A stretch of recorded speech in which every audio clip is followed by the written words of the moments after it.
Hi, everybody. I'm Brittany Lewis, a breaking news reporter here at Forbes. Joining me now is Congresswoman Lateefah Simon. Congresswoman, thank you so much for joining me. Thank you. I'm honored to be in conversation with you. I'm grateful to be in a conversation with you because you have really hit the ground running. It is your first term in Congress. You were elected to fill the seat of Congresswoman Barbara Lee in California. So to start off the conversation, how have the first few weeks of Congress been? It's been what I expected post the election, that we would actually have no time to settle in, that we would, experience a flurry of chaos. My office knew it was coming. And so we have been steeped in the policy that the Trump administration has been spewing out. And I have also been steeped in what is and what will be my retort. My office, we're ready to fight back tooth and nail. There are so many great mentors in the Democratic caucus that I'm learning from. Barbara Lee was my professor and my mentor and good friend, so I'm on the phone with her every single day.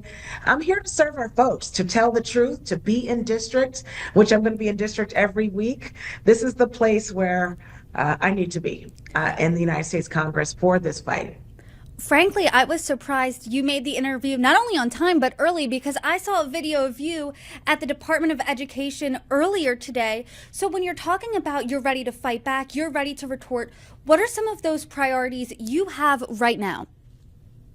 Two things. The first couple of days I wore heels. I'm wearing sneakers and Rothy's. I'm running across this Capitol, all over the Capitol, each and every hour. We are somewhere else where we believe we need to be.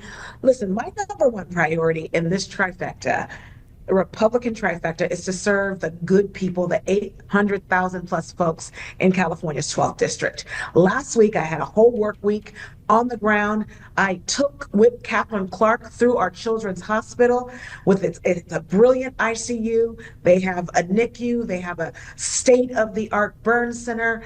There is a space where children with sickle cell are receiving amazing gene therapy and treatment. We might cure sickle cell disease literally with the researchers in that hospital. So many of those programs are funded by our federal government. So when we're talking about district versus DC, the decisions that are coming out of the Oval Office are affecting folks. The beautiful, beautiful folks of my district are canceling heart surgeries for their children, are literally staying home and missing asthma treatments because they're afraid of deportation. We're talking about folks, not just folks without papers, but folks who are dreamers and folks who have no idea if they're going to be susceptible from being drug out of their homes. My priority is health, public safety, and again, making sure that members in my community have access to this office and to the Capitol at large. So we're in a crisis. There is chaos. I'm very proud to say the 30 years of my career, I've been working as a crisis intervention professional. That's the work that I have done, helping families receive and get and access the resources that they need to thrive. I'm also, my priority outside of these sort of the legislative priorities and fighting back on these horrible executive decisions and EOs, is to build relationships across the aisle. That's also important. I realize and understand there are issues that do bring us together. We do have a fentanyl crisis. We have a healthcare crisis, and why are we having bipartisan conversations about how our elders are going to live their last years with dignity? So I'm trying to thread those needles with a lot of integrity and care. I am not a principal, a governor. I am not a mayor or a president. My job is to work with the full legislature. It'll be tough, but I'm here to actually get things done. I feel really lucky in my job because I get to talk to Republican and Democratic lawmakers alike.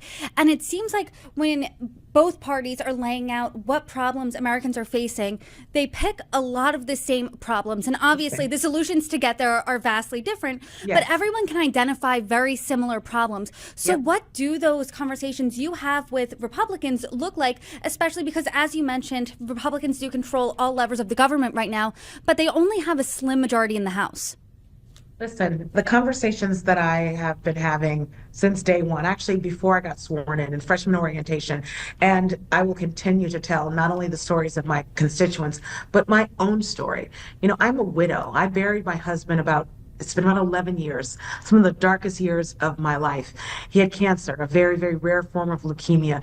Even with health insurance, we were over $1 million in debt because instead of us just going to hospice and having him die, I took every clinical trial, every opportunity to give him and our baby daughter a little bit more time together. That that process was amazing and devastating. At the same time, I'm so thankful that I got those extra months with my husband Kevin, but we were bankrupt. We were in serious debt. That is not a partisan experience. That these experiences are the experiences that every single low income and middle income family in this country, it's just a matter of time, will face. So being able to humanize good and bad policy to me is extremely important. I, again, was a single mom, a teen mom, 30 years ago, and I had access to WIC and childcare. I was able to go to college and end my family's cycle of poverty. That girl that I gave birth to at the age of 18 is now a prosecutor. That's not a partisan conversation. We deserve as Americans to have an infrastructure and apparatus to ensure that we're breaking cycles of poverty and addiction. I don't see how that's partisan. Unfortunately, ideology on both sides keeps us from moving forward. My story and the story of the great folks in my district who speak 150 languages and who represent almost every faith you can imagine, every race and every background, they deserve a representative who's going to tell our stories and move forward. So I submitted, and I'll end here, my first bill this week with the chair of Small Business Committee, which I'm on that committee. And I think we can both agree that, during COVID, there were folks who took advantage of the government. They got PPP loans. It was only a small percentage, but folks took advantage of a crisis, of an international crisis where the government was trying to help.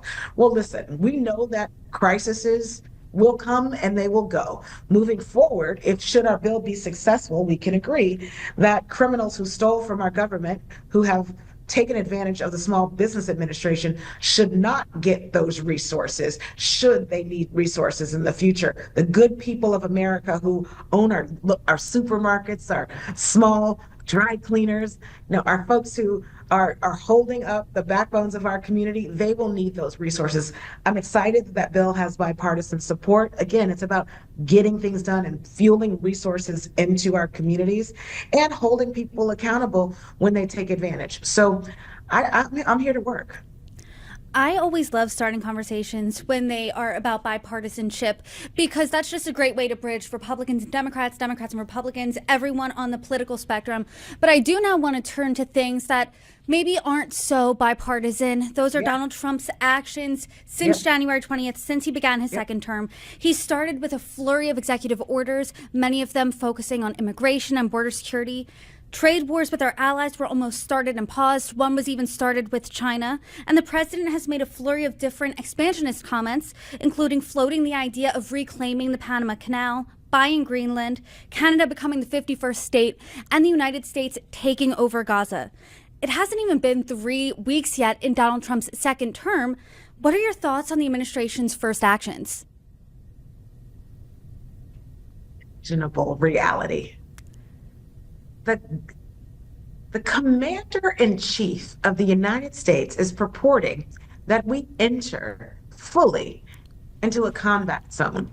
I don't care who you are. Do you want your son, do you want your daughter to enter another senseless war? Are we talking about colonizing other nations? Are we giving up on the two-state solution that we've been working for over 50 years with our allies to make real? Are we willing to say that we're okay with the commander-in-chief calling for the demise of the Department of Education, the demise of supporting U.S. aid being out there preventing famine? What happens when you have a surge of HIV? What happens when you have a surge of famine? Those realities could, in fact, create new border crisis, new migration, new, scores or thousands of deaths of young children. It's the insanity is palpable. Again, we tell the truth. And I can't imagine that every Republican on the other side of the aisle is waking up every morning and saying, this is good policy. They're following their leader. And so again, while I believe there's so many things that we can work on, we can cross on many opportunities in this Congress. But the reality is the commander in chief and the leaders of this administration, they're spewing hate. Can you believe that, in this blanket, curious, chaotic policy of ending diversity, equity, accessibility, and inclusion, I believe, are going back to a 1952 America that is segregationist at best. We have to realize, my mother was born into the segregated South, and this is not hyperbole. If you listen to the leaders of that time, uh, it was a very similar conversation about how they wanted this country to be led. They're not saying segregation and oppression, but we know that these policies are moving toward an America that so many of us fought to shift and change for the betterment of all of us. Why I'm committed, why, we're doing 20-hour days. We're getting ready for, I think we're just seeing the beginning of what this administration is attempting to do. We will fight and we will stop them. The courts have been clear this week. Unfortunately, the Trump administration, I don't believe, wants to abide by the law, but our job is to continue to push. So what you're saying essentially is that all of these actions, these orders, these measures are essentially dog whistles. But I'm curious what your conversation. They're not dog whistles. They're not whistling. They're screaming. The hoods are off. What do your conversations then look like with Democrats when you're talking about where should we strategize here? How should we strategize? What should be our priorities? Because I know Senate Minority Leader Chuck Schumer said this: we're not going to go after every single issue, and that Democrats are, quote, picking the most important fights and lying down on the train track on those fights. Yep. Like I said at the beginning of the conversation, you were at the Department of Education earlier today. You're talking about a host of different issues and ways you're fighting back. So what are your conversations with your colleagues looking like? The party, the caucus, we do have a strategy. We know that every single day that the administration will attempt to continue this swirl of chaos and misunderstanding. My federally qualified health clinics that I met with last week, they don't know if they can pay their staff next week. So while we have an umbrella strategy, it really is important for me to address the real everyday anxieties, real anxieties of folks in my district. We can do both, meaning we have top line priorities. But in the last 3 days, my office, both our local office in California and here in DC, we've gotten over 1,000 phone calls, more letters than we have even been able to count, of folks not knowing if their parents are going to be able to stay in their nursing homes, if their federal benefits will continue. We have veterans calling us from their hospital beds, not knowing if the nurses that are taking care of them will have their jobs. So I believe, as a party of values, we have to fight sort of these big cultural fights. Every day we will be surprised by what's coming out of an administration that wants to tear down our government. But my background as a community organizer, we have to stop the bleeding while we're looking at the overall health, meaning I do want to address the issues as they're coming.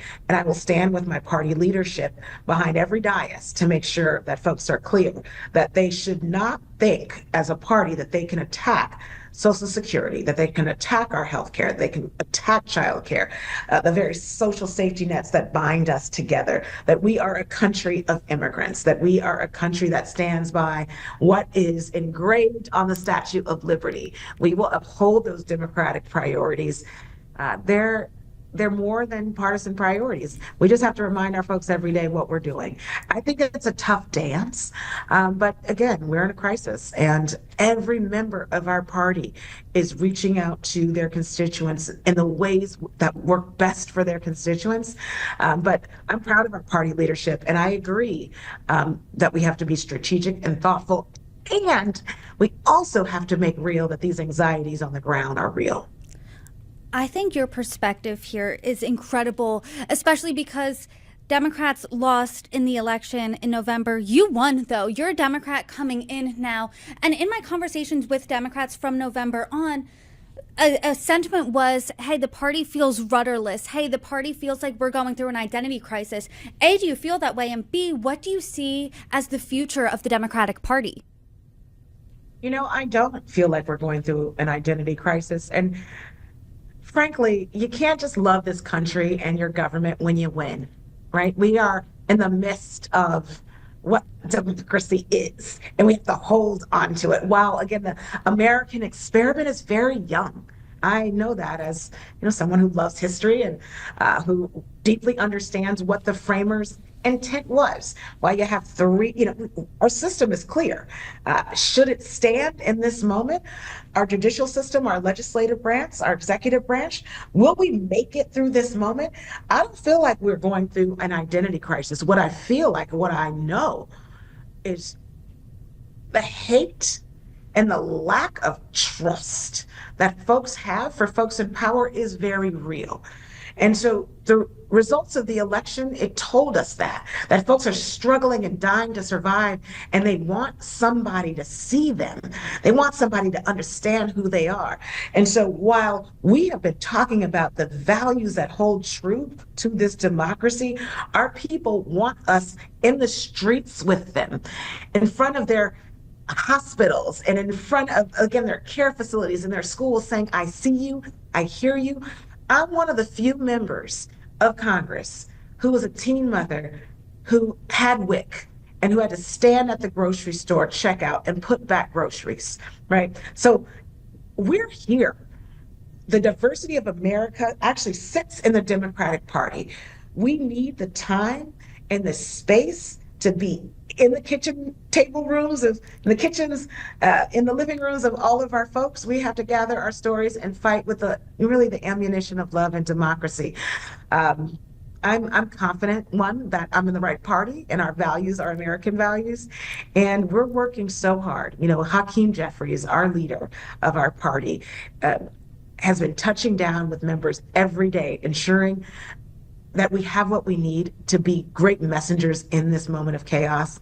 And I can't wait. The next 2 years, we got to work to make him our speaker. And I'm committed to that as well.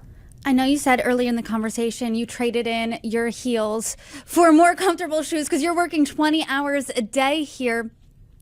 I'm curious, what can we be looking out for you next? Because each day there seems to be, each hour, I'm in sneakers right now too, because the news is constantly changing based on executive orders, based on actions, based on certain comments. So what can we expect from you at least next? So I talked a lot about, being reactionary, because essentially that is a lot of the work. But as somebody who's led institutions and very effective NGOs for 30 years, I'm concerned not just about reacting. I'm concerned that my office has, top-notch constituency services and an infrastructure that can respond to the real needs of real folks in our district. So that's extremely important to me, to stand up a district office that we can all be proud of. Similarly here in Washington, D.C., hiring the best folks, which we have, to really make sure that our offices are open and ready to serve, that I am equipped to go into every committee meeting and tell the stories of our folks and bring back resources to my district. I'm on the Small Business Committee, and I live in a city where our downtown has not recovered from COVID. My job here is to shift that reality and work with SBA. I don't care who's the president. Appointed and career staff are the folks that my office will be working with every day to make sure that our small business community has what it needs. That includes the innovation and technology apparatus that is in my district. We cannot forget that the revolution is happening right now in terms of biotech and the new innovation economy. I have a lot of work to do, real work. So I can be on the floor in the morning and I can be outside with a picket sign and a bullhorn, but at the end of the day, folks need for their material conditions to shift and change for the better in my district. So you're going to see me working hard in this office. You're going to see me on the ground in my district. You're going to see me in caucus meetings asking hard questions. You're going to see me on the floor making new relationships with members of my party and members of the party in charge, the Republican Party. I'm here to get things done. Folks sent me here for a reason, and I intend to do them proud. So you're essentially saying, hey, I'm not only playing defense here, we're also on offense. Absolutely. Absolutely. Listen, this job, there's nothing fancy about it in these times. I live in a district where there are 8,000 people who sleep on the concrete every day, where we don't have treatment on demand services for folks who are trying to leave the world of addiction. That was before the EOs. I don't want to play party politics with real people's lives. I want to get those services funded. I want to create new opportunities for folks who want safer streets. I want to work with police and fire. I want to work with progressive activists and organizers in our community and the artists. I work for them. And so bringing their voices here is critical, but also it's important for, like I said, for folks to see me on the ground.